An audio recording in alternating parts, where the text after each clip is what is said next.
வணக்கம். அஇஅதிமுக கூட்டணியில் தேமுதிக தனது கூட்டணியை உறுதி செய்திருக்கக்கூடிய சூழ்நிலையில் தற்பொழுது தேமுதிக போட்டியில் இருக்கக்கூடிய அந்த தொகுதிகளானது தற்பொழுது அறிவிக்கப்பட்டிருக்கிறது.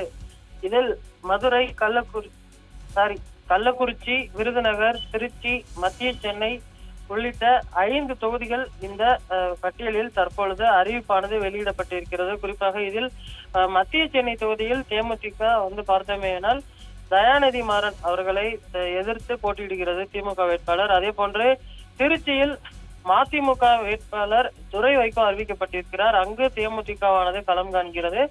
விருதுநகரில் காங்கிரஸ் கட்சி சார்பில் மாணிக்கம் தாக்கூர் அவர்கள் போட்டியிடலாம் என தெரிகிறது. அந்த தொகுதியில் தேமுதிகவானது களமிறங்கிறது. அதே போன்று கடலூர், கள்ளக்குறிச்சி உள்ளிட்ட 2 தொகுதிகள் அறிவிக்கப்பட்டிருக்கின்றன.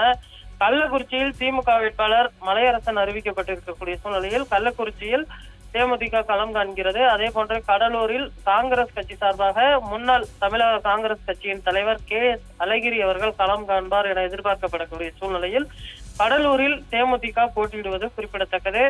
5 தொகுதிகள் ஒதுக்கப்பட்டிருக்கின்றன. குறிப்பாக தேமுதிக 4 தொகுதிகள் ஒதுக்கப்படலாம் என்ற எதிர்பார்ப்பு எழுந்த நிலையில் தற்பொழுது 5 தொகுதிகளானது ஒதுக்கப்பட்டு அந்த அறிவிப்பு வெளியிடப்பட்டிருக்கிறது. இதில் 5 தொகுதிகளிலுமே தேமுதிக போட்டியிட்டு வருகிறது. இதற்கான விருப்ப மனுக்கள் தேமுதிக தலைமை அலுவலகத்தில் தற்பொழுது பெற்று வருகின்றனர்.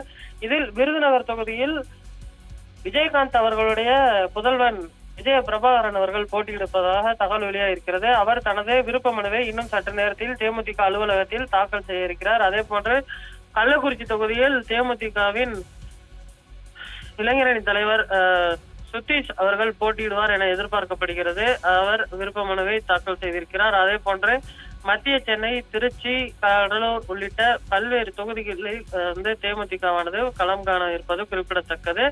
5 தொகுதிகள் ஒதுக்கப்பட்டிருக்கின்றன. இதற்கான அந்த ஒப்பந்தமானது அதிமுக தலைமை அலுவலகத்தில் இன்று மாலை கையொப்பமாகும் என எதிர்பார்க்கப்படுகிறது. இது தொடர்பாக தேமுதிகவின் பொதுச் செயலாளர் பிரேமலதா விஜயகாந்த் அவர்கள் அதிமுக பொதுச் செயலாளர் எடப்பாடி பழனிசாமி அவர்களுடன் அந்த ஒப்பந்தம் இன்று மாலை ஒப்பந்தம் கையொப்பமாக இருக்கிறது. அதன் பின்பு அவர் செய்தியாளர்களை சந்தித்து இது தொடர்பாக விளக்குவார் என எதிர்பார்க்கப்படுகிறது.